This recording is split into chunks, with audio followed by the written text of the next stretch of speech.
잘 지냈죠? 네. 네. 제가 늘 하는 얘기인데 내가 미란 씨한테 잘해줘서가 아니라 그냥 내가 옆에 있다는 사실 자체가 저분에게 힘이 될 수 있다면. 그 말 멋있다. 야. 그럼요. 그렇죠? 네. 그러니까 여러분 우리는 존재로 말하는 사람이지 네. 네. 내가 나에 대한 진술, 나는 어떤 사람이야 라고 얘기하지만 그 믿을 만한 게 못 되죠. 사실은. 그 사람의 가장 정직한 모습은 뒷모습이라면서. 이 뒷모습, 그죠? 우리 선생님 시작부터 오늘 명언 쭉쭉 나오네, 진짜.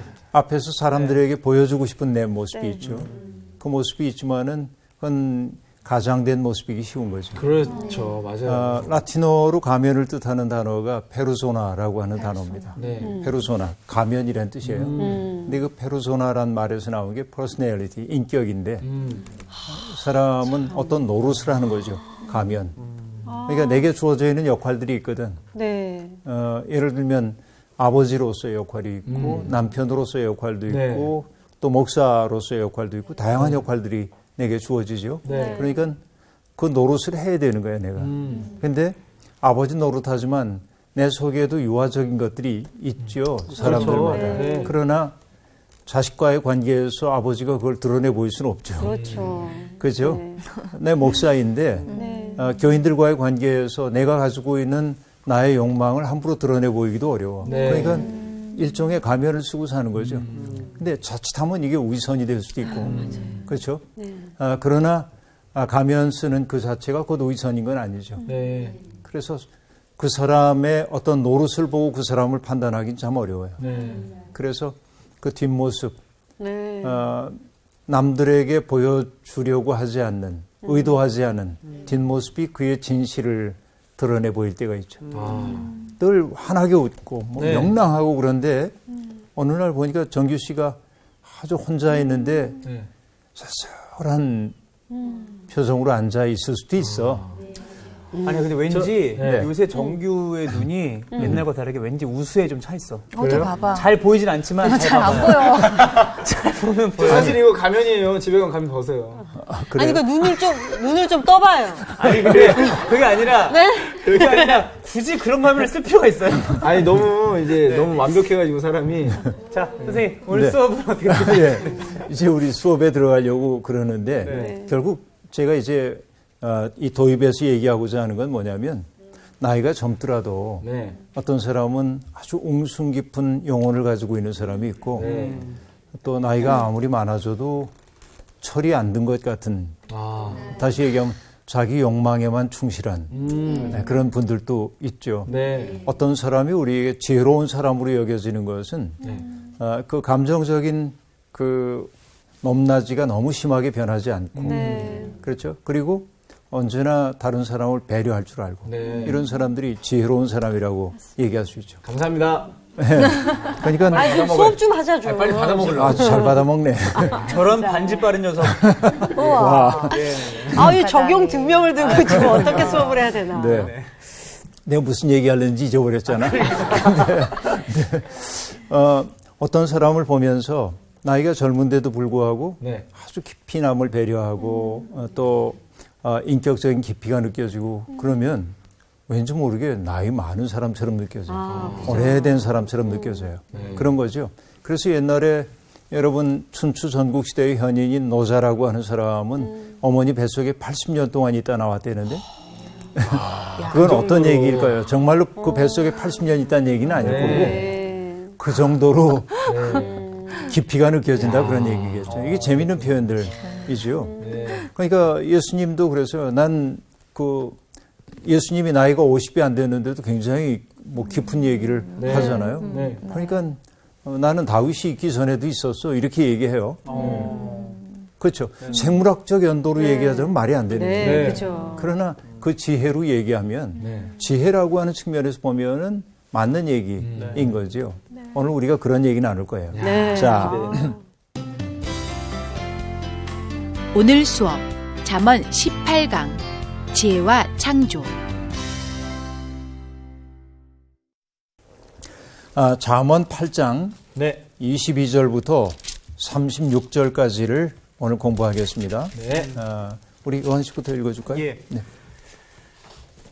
여호와께서 그 조화의 시작, 곧 태초에 일하시기 전에 나를 가지셨으며 만세 전부터 태초부터 땅이 생기기 전부터 내가 세움을 받았나니 아직 바다가 생기지 아니하였고 큰 샘들이 있기 전에 내가 이미 났으며 산이 세워지기 전에 언덕이 생기기 전에 내가 이미 났으니 하늘이 아직 땅도 들도 세상 진토의 근원도 짓지 아니하셨을 때에라.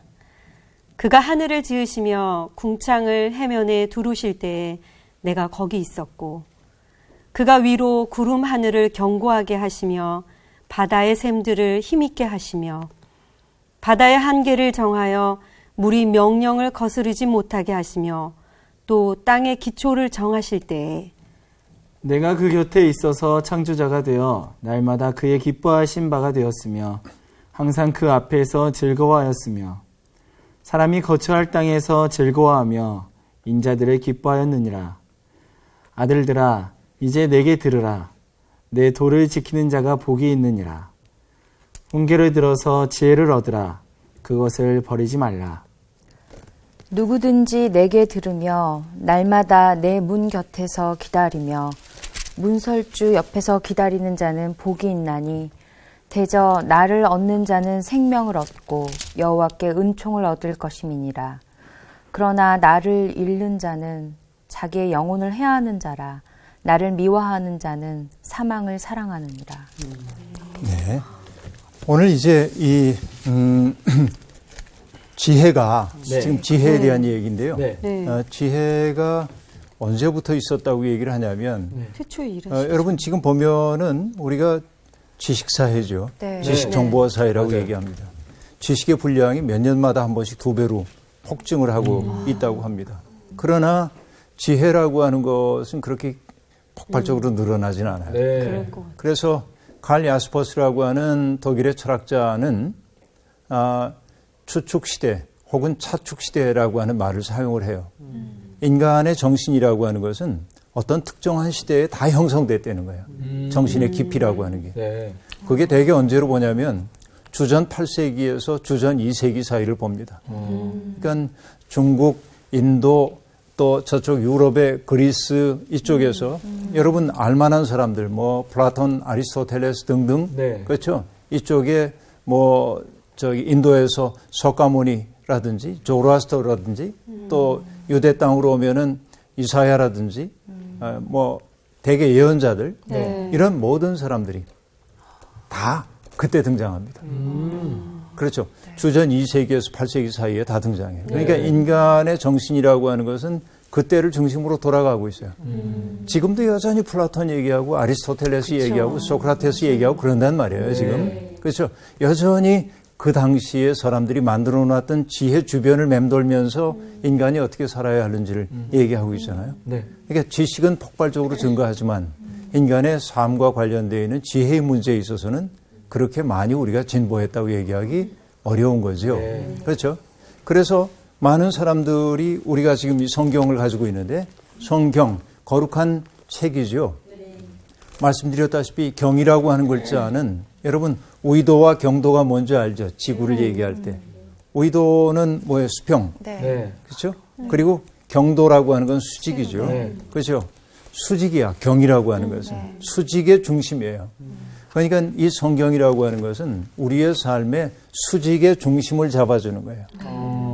인간은 직립해 있는 존재이죠. 머리를 하늘에 두고 사는 존재란 말이죠. 그러니까 인간이 직립해 있는 존재라고 하는 것이 뭘 우리에게 상징적으로 보여주나요? 하늘을 바라보고 살아야 하는 거예요, 인간이. 엎드려서만 살면 안 된다, 그 얘기죠. 그러니까 하늘을 바라보고 산다고 하는 건 뭐죠? 인간은 의미를 추구하는 존재란 말이죠. 내 삶에 의미 있어야 돼. 근데 삶의 의미라고 하는 것이 어디에서 나올까? 이 고민들을 주전 8세기에서 주전 2세기 사이에 사람들이 많이 생각을 했다고 그러죠. 네. 근데 우리는 주전과 주후를 가르는 예수 그리스도 그분이 정말로 역사에서 가장 중요한 인류 역사가 피워낸 가장 아름다운 꽃이라고 고백하는 사람들이죠. 그렇죠? 이제 예수 그리스도가 이렇게 동떨어진 섬처럼 있지만은 되게 큰 정신들은 이때 다 마련이 됐단 말이죠. 이게 이제 흥미로운 대목이라고 볼 수 있습니다. 근데 여러분, 우리가 이렇게 얘기합니다. 태초에 하나님이 천지를 창조하시니라. 네. 창세기 1장 1절에 등장하는 얘기입니다. 네. 그죠? 태초 얘기를 했어요. 이것을 시간의 맨 처음으로 사람들이 주로 생각을 합니다. 그렇죠. 태초라고 얘기하니까. 그런데 공동번역 성경은 그거를 뭐라고 번역했냐면 한처음에 그랬어요. 한처음에. 한처음이 있다는 얘기는 두 번째 처음도 있다는 얘기일 텐데. 그러니까 어떤 세대를 지금 얘기하는 것으로 지금 얘기되고 있어요. 그런데 여러분, 태초에 무엇이 있었다. 그렇죠? 이런 말들을 사람들이 많이 이제 합니다. 앙드레 말로 같은 사람은 여기다 뭘 집어넣냐면 태초에 행동이 있었다. 이렇게 얘기한단 말이에요. 행동. 그렇죠? 태초에 여기다 뭘 넣을 수 있을까 또 여러분 생각해 보세요. 태초에 말씀이 계시니라. 네. 요한복음에 나오는 것이죠. 네. 그렇죠? 네네. 또 어떤 사람은 태초에 우정이 있었다. 우정. 이렇게 얘기한단 말이에요. 네. 그러면 여러분 이때 얘기하는 이 사람들의 진술은 태초에 말씀이 있었다, 우정이 있었다고 얘기할 때 네. 태초에 우정이 있었다? 그런 거짓말이 어디 있어? 이걸 시간으로 보면 그렇다 그 얘기예요. 네. 근데 이 말을 사람들이 비유적으로 사용하고 있는 까닭은 네. 그건 뭘 얘기하죠? 인생에서 정말 중요한 게 뭔지. 가장 중요한 거. 응? 네. 중요한 거. 네, 네. 그러니까 이것은 시간의 처음, 네. 처음을 뜻하는 것이라고도 볼 수 있지만 네. 이건 못지않게 중요한 것이 뭐냐면 인생에서 가장 본질적인 것. 가장 본질적인 것. 어? 그렇죠? 네. 네. 그러니까 우리의 삶을 구성해주는 가장 아름다운 것이 소중한 것이 무엇이냐. 요한복음은 말씀이라고 했고 앙드레 말로는 행동이라고 얘기했고 누구는 우정이라고 얘기했어요. 이건 여러분 호메로스의 일리아드에 보면 일리아드에서 그 아킬레우스라고 하는 영웅이 등장하는데 네. 파트로클로스라고 하는 자기 벗을 너무나 사랑하는데 그가 전쟁에 나가서 죽어요. 그래서 아킬레우스가 본이 나가지고 그를 대신해서 싸워. 그렇죠? 그 우정이 그의 삶에서 너무도 소중했는데 그게 깨진 거죠.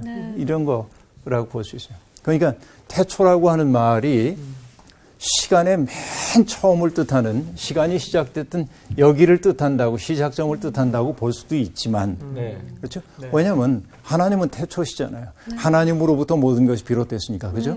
태초는 하나님께만 속합니다. 네. 하나님께만. 그러나 이런 뜻과 아울러서 여기가 이제 들어있는 것이죠. 그러니까 여기에서 보면 여호와께서 그 조화의 시작 그 태초에 일하시기 전에 나를 가지셨으며 나는 누구예요? 여기에서? 지혜. 지혜입니다. 그죠? 지혜라고 하는 것이 여기 이 잠언의 얘기로 얘기하면 태초에 누가 있었어? 지혜를 가지고. 지혜가 있었어요. 하나님이 세상을 창조하시기 전에 태초에 지혜가 있었다는 거예요. 그러니까 그 친구 지혜를 굉장히 존경해야 됩니다. 전화번호가 바뀌어가지고요. 네, 전화번호가 안 돼, 바뀌었어요. 네, 지혜는 굉장히 나이가 많아요. 근데 여기서 태초에 일하시기 전에 지혜를 가지셨으면 이렇게 얘기하지 않고 일하시기 전에 나를 가지셨으면라고 얘기하니까 이게 좀 어떻게든 의인화 시켰잖아요. 그렇죠, 의인화 시켰어요. 그래서 지금 되게 얘기하고 있어요. 낯설게 느껴졌어요. 낯서요. 처음에. 네. 그렇게 여러분 어쨌든 태초에 뭐가 있었다 하는 식으로 얘기해서 세상을 꿰뚫는 가치가 무엇인지에 대한 이야기를 지금 들려주고 있는데 중요한 것은 뭐냐면 지혜가 자족적으로 스스로 존재하는 게 아니에요. 네. 네. 누가 낳았어요? 태초에 하나님. 하나님이 가졌다 그렇게 네. 얘기되어 있어요. 그죠? 네. 그러니까 이 지혜의 뿌리는 누구냐면 하나님이죠. 그러니까 하나님 자녀네, 지혜는. 그렇죠? 하나님 자녀이기도 하고 하나님 자신이기도 해요. 그래요. 일하시기 전에 나를 먼저 가지셨다. 그렇게 얘기합니다. 그래서 가톨릭 성경은 그 22절을 뭐라고 번역을 해놨냐면 주님께서는 당신 길에 마지로 나를 지으셨다. 마지로, 첫째로 지으셨다. 그렇게 얘기하고 있어요. 그러니까 태초에 지혜가 있었다. 그런 말로 우리들이 받아들일 수 있습니다. 네. 근데 그 태초가 그 지혜가 언제부터 있었냐면 이렇게 얘기하네요.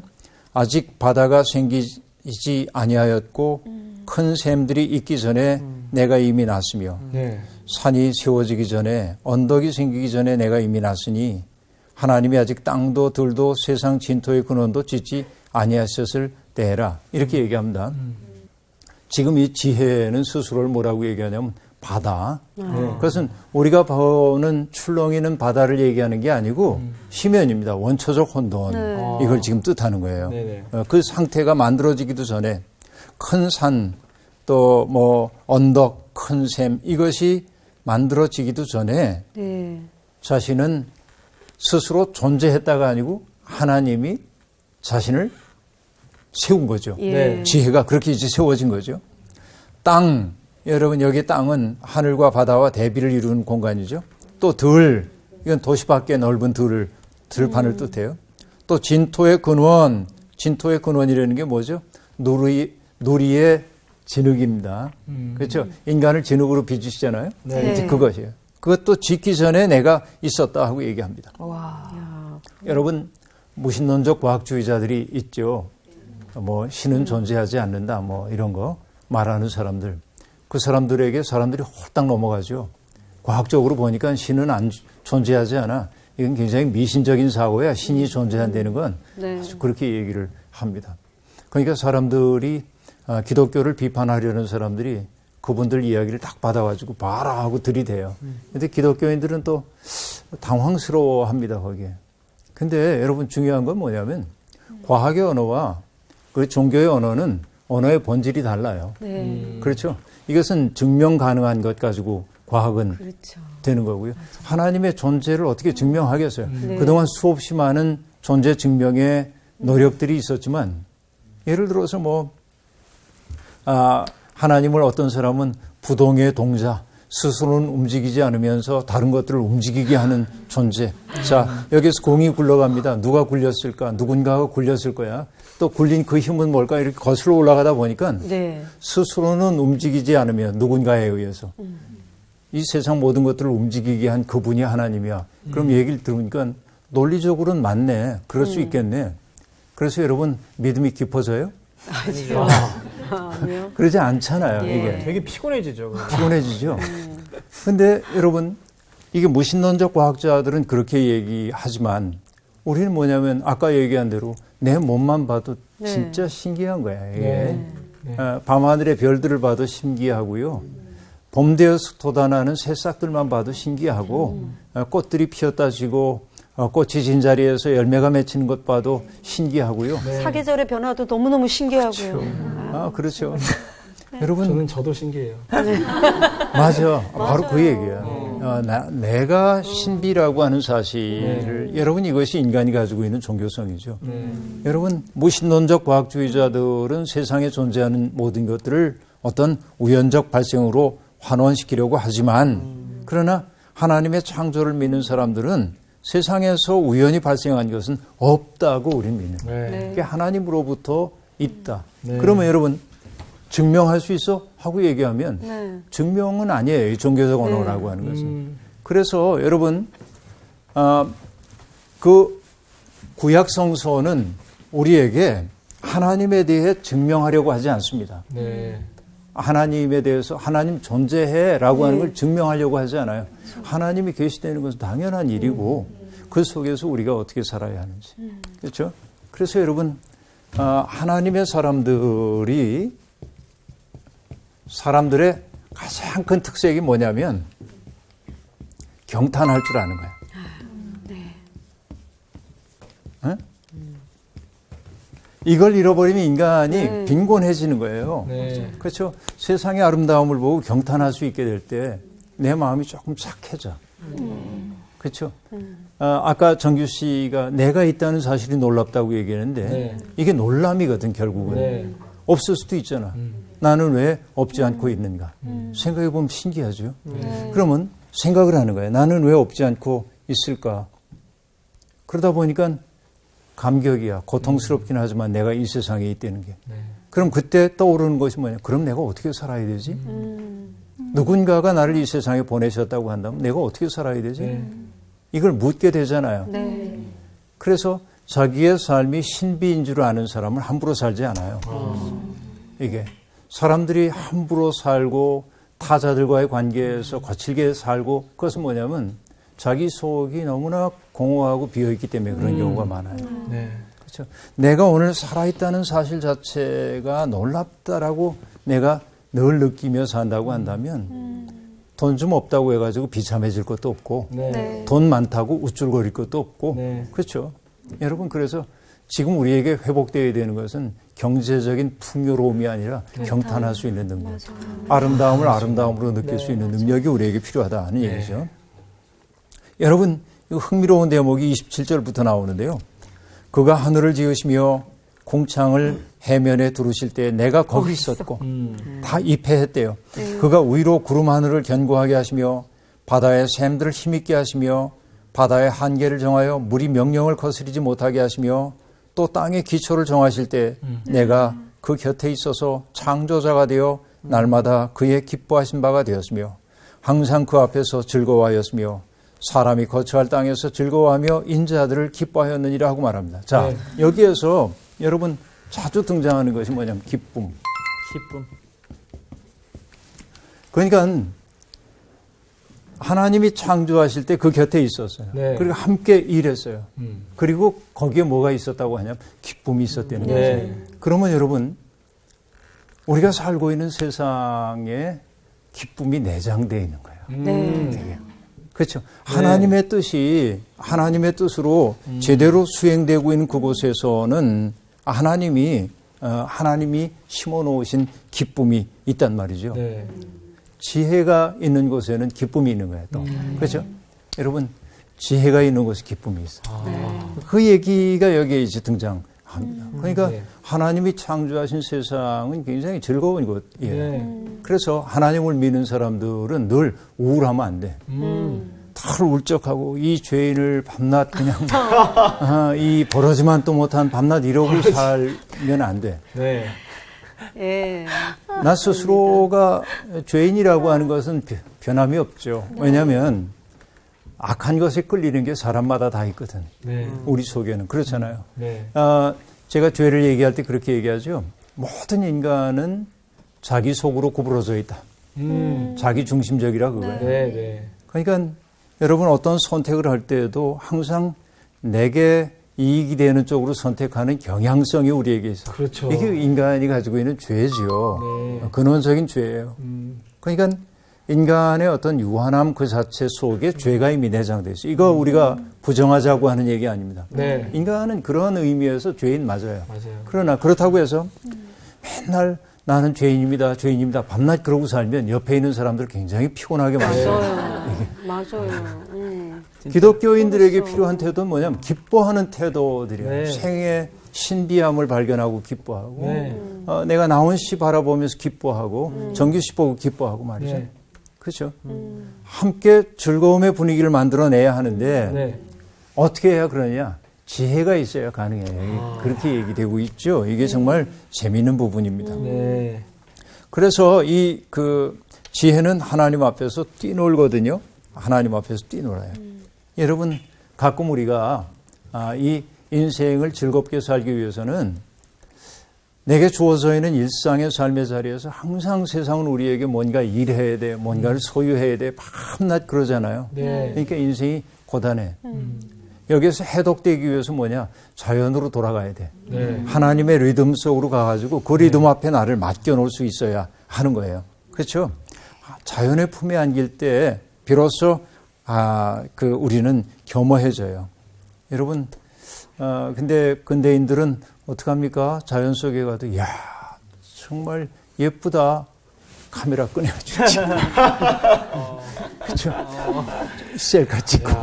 저번 주에 그러고 왔는데. 그러니까 그것을 충분히 누릴 여유가 없어. 네. 왜냐하면 추억을 박제하는 거지. 사진을 찍어서 추억을 박제해놓고 남는 게 사진이라고 막. 남는 게 맞아요. 사진. 근데 또 안 봐. 안 보죠. 맞아요. 얼마 지나고 나면 또 안 봐. 그죠? 왜 이렇게 중요한 게 너무 공감돼서. 사진 찍는 게 중요한 게 아니라 그 속에 가서 내 영혼이 하나님의 마음에 조율되도록 하는 네. 여유를 가지고. 맞아요. 심지어는 나중에 사진 보면서 야 이런 게 있었어? 맞아요. 이런 게 되더라니까요. 그죠? 네. 정말 그래요. 그런 거. 그래서 여러분 그 빈센트 반 고흐의 별이 빛나는 밤 이런 그림들을 보면 우주가 막 춤추는 것처럼 맞아요, 보이죠. 맞아요. 네. 그건 빈센트 반 고흐가 가지고 있었던 측두엽의 어떤 문제 때문에 그렇게 보였을 거다. 이렇게 이제 과학자들은 얘기를 하지만 어쨌든 그렇게 또 얘기해요. 너무 살벌하죠. 아, 참 재미없다. 어쨌든 그러나 어쨌든 그의 눈에는 세상이 막 춤추는 것처럼 보였던 것이죠. 그리고 여러분 나태주의 풀꽃이라고 하는 시 여러분 다 아셔요. 그건 많이 알려졌어요. 자세히 보아야 예쁘다. 네. 오래 보아야 사랑스럽다. 너도 그렇다. 네. 그죠? 짤막한 이 대목입니다. 기가 막히잖아요. 풀꽃을 보면서 그죠? 자세히 봐야 예쁘고 오래 보아야 사랑스러워.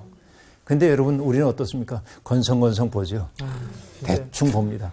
맞아요. 그러니까 인스턴트 시대잖아요 또. 인스턴트, 그렇죠. 예. 그 사람 속에 있는 아름다움 보지 못해요.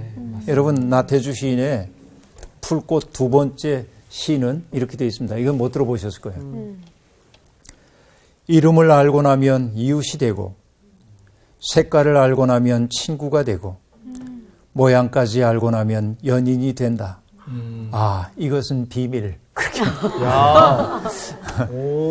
이게 참 찐이다. 재밌죠. 우리가 정말 수없이 많은 풀꽃들을 보지만 이름을 몰라.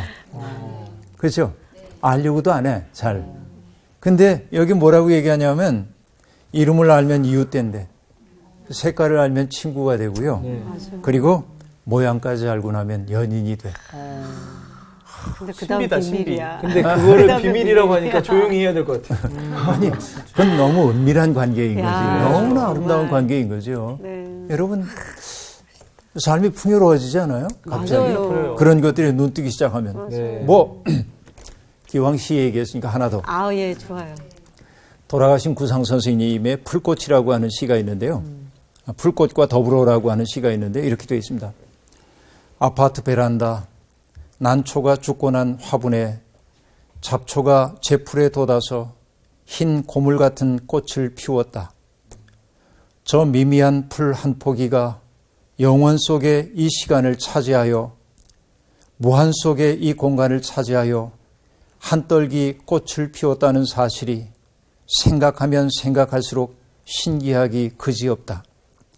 하기사 나란 존재가 역시 영원 속에 이 시간을 차지하며 무한 속에 이 공간을 차지하며 저 풀꽃과 마주한다는 사실도 생각하면 생각할수록 오묘하기 그지없다. 곰곰 그 일들을 생각하다 나는 그만 나란 존재에서 벗어나 그 풀꽃과 더불어 영원과 무한의 한 표현으로 영원과 무한의 한 부분으로 영원과 무한의 한 사랑으로 이제 여기 존재한다. 그 풀꽃을 보고 이런 정말 깊다. 야. 아니, 그 잡초를 보면서 네. 그 수많은 생각을 할 수 있다는 게요. 정말 놀라워요. 아니, 풀꽃에서 갑자기 또 잡초라고 하니까. 아니, 우리가 정말 그러니까. 그 잡초를 되게 네. 그냥 지나쳐서 우리 쳐다보지도 않아요. 근데 그 잡초에서 나오는 그 꽃을 바라보며 거기에서 그 무한한 그 어떤 생명력을 찬양하는 영혼을 또. 아우, 정말. 그렇죠. 의도적으로 난초를 피우려고 난초를 심어놨던 화분인데 얘가 죽었어. 그렇죠. 근데 잡초가 거기 또 제풀에 초청도 안 왔는데 제풀에 제풀에 돋아나기 시작합니다. 고물 같은 꽃을 피우고요.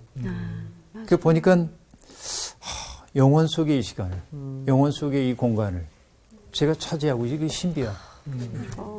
근데 그거 신비하다고 느끼다 보니까 내 거다. 하기사 나도. 내가 영원 속의 이 시간에 있다는 거, 내가 이 자리에 있다는 거, 이것 또한 신비구나. 그걸 깨닫는 거죠. 여러분 이쯤 되면 명품 핸드백 좀 없으면 어떡하겠어? 그럼요. 진짜. 그렇지 않아요? 그럼요. 그 우리 속에 사람 속에는 행복하고 즐거워할 수 있는 충분한 가능성이 이미 주어져 있어요. 네. 눈만 뜨면 그렇죠. 경탄할 수 있는 능력이 내 속에 있다고 한다면 그런 것이지요. 그래요. 이것을 안 거야. 지혜자도 알고 네. 지혜도 아는 거지요. 그래서 여러분 30절을 보세요. 이렇게 되어 있습니다. 내가 그 곁에 있어서 창조자가 되어 날마다 그의 기뻐하신 바가 되었으며 항상 그 앞에서 즐거워하였으며 하고 말합니다. 네. 즐거워하고 기뻐해요. 네. 사람이 거처할 땅에서 즐거워하며 인자들을 기뻐하였느니라 하고 말합니다. 근데 여러분 오늘 슬픈 것은 그 지혜가 이 땅에서 머물 곳이 없다는 데 있습니다. 너무나 많은 사람들이 외면하기 때문에 그렇죠. 사람들은 그 지혜의 초대를 받아들이려고 하지 않는 것이지요. 지혜는 우리에게 나를 좀 보라고 네. 나와 함께 기뻐하자고 얘기하고 있는데 우린 바빠. 할 일이 많아. 나는 지금 이러이러한 일도 해야 돼. 그렇죠? 우리는 많은 그 해야 할 일들 이렇게도 쓰더라고요. have to do's. 해야만 하는 많은 일들. 이런 것들 때문에 우리에게 마땅히 주어져 있는 인생을 기뻐하며 살 수 있는 내적 능력을 점점 상실해 가고 네. 있다 하는 얘기입니다. 네. 그래서 아까도 얘기했지만 원죄도 있지만 네. 원복도 있거든. 하나님이 우리에게 주신 복. 그것을 누리며 사는 게 하나님께 영광 돌리는 거예요. 네. 그렇죠. 그래서 저는요 너무 일에만 몰두하지 말고 일하는 게 너무 바빠가지고 난 딴 거 할 수 없어요. 뭐 이렇게 교회 일 너무 바빠가지고 지금 딴 거 벚꽃이 폈었어요. 그렇게 얘기하면 안 돼. 이게 언제요? 그렇게 하면 안 돼. 너무 연기력이 좋으시네요. 아니 근데 진짜 정말 그런 분들이 많을 것 같아요. 그죠? 진짜 너무 늦게 교회 일에 와요. 너무 분주해가지고 네. 아름다운 거 보지 못하고 그리고 지쳐. 소진돼가지고 그렇죠. 너무 힘들어. 그러고 속상해. 내가 이렇게 했었는데 왜 안 알아주는 거야? 이게 신앙생활을 힘겹게 만드는 요인 가운데 하나이죠. 맞습니다. 그래서 가끔 아름다움 앞으로 가야 한다. 자, 그 다음에요. 32절부터 볼까요? 아들들아, 이제 내게 들으라. 내 도를 지키는 자가 복이 있느니라. 훈계를 들어서 지혜를 얻으라. 그것을 버리지 말라. 누구든지 내게 들으며 날마다 내 문 곁에서 기다리며 문설주 옆에서 기다리는 자는 복이 있나니 대저 나를 얻는 자는 생명을 얻고 여호와께 은총을 얻을 것임이니라. 그러나 나를 잃는 자는 자기의 영혼을 해하는 자라. 나를 미워하는 자는 사망을 사랑하느니라 하고 말합니다. 여러분 32절과 34절의 구조는 어떻게 되어 있냐면 네. 행복하여라 내 도를 지키는 자들.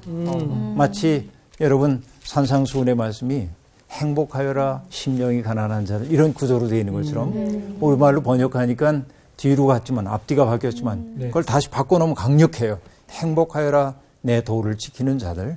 행복하여라 나를 얻는 자. 이런 형태로 되어 있습니다. 그러니까 지혜를 듣고 버리지 말아야 하고 지혜를 기다려야 돼. 문 옆에서 문설주 곁에서 말이죠. 지혜에 대한 그 간절함이 우리에게 있어요. 네. 여러분 다산 정약용 선생님이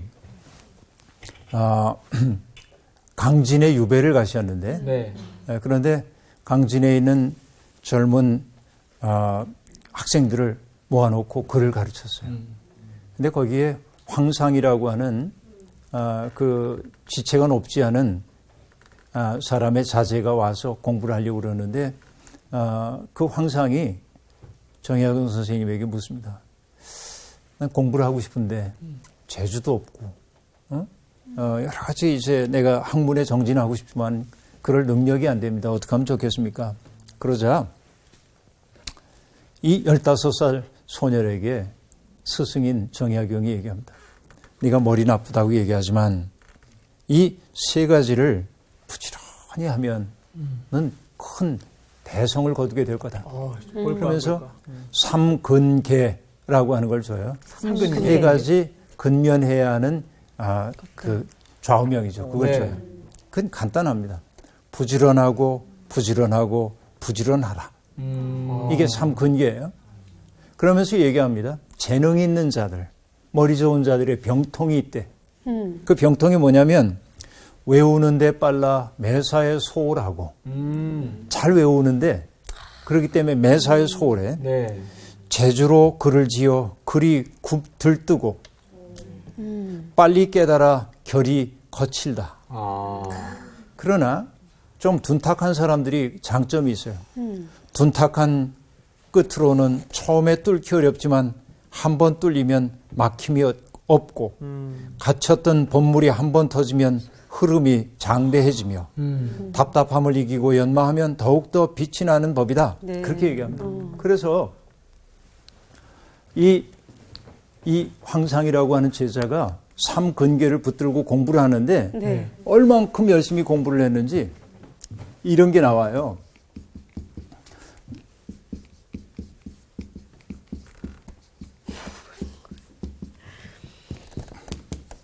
골삼. 네. 과골 삼천인데 네. 이 과라고 하는 건 뭐냐면 이게 발족자가 네. 변형된 거죠. 과는 열매잖아. 네네. 발의 열매는 뭐야? 복숭아뼈예요.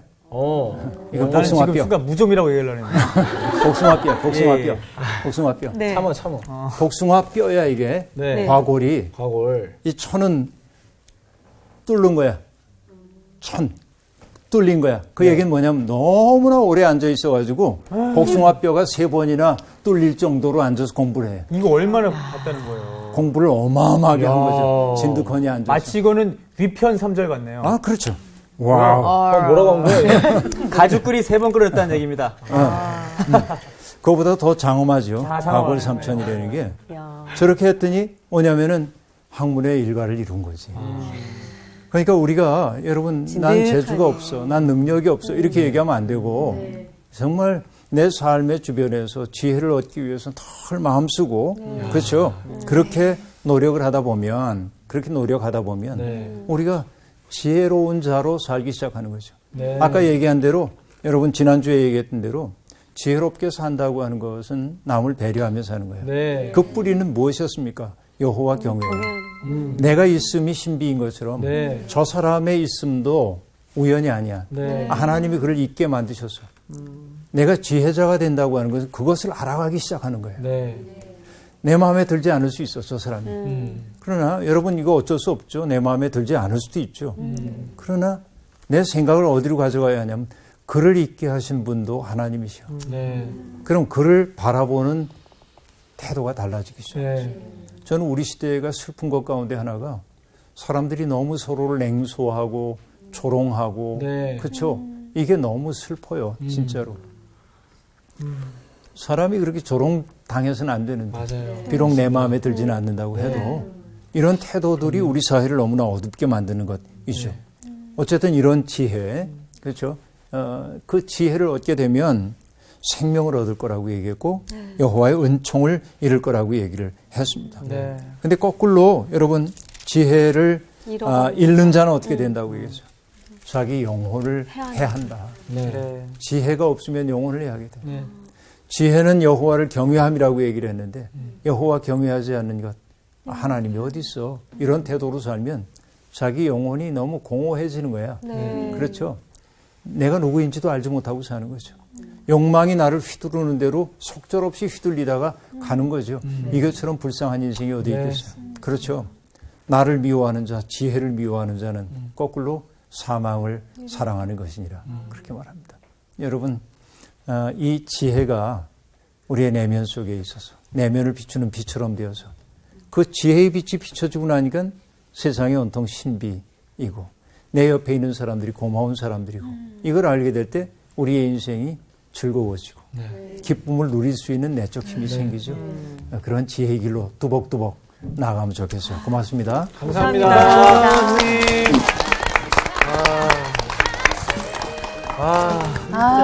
저는 이번 수업이 진짜 좀 많은 분들이 보셨으면 좋겠다.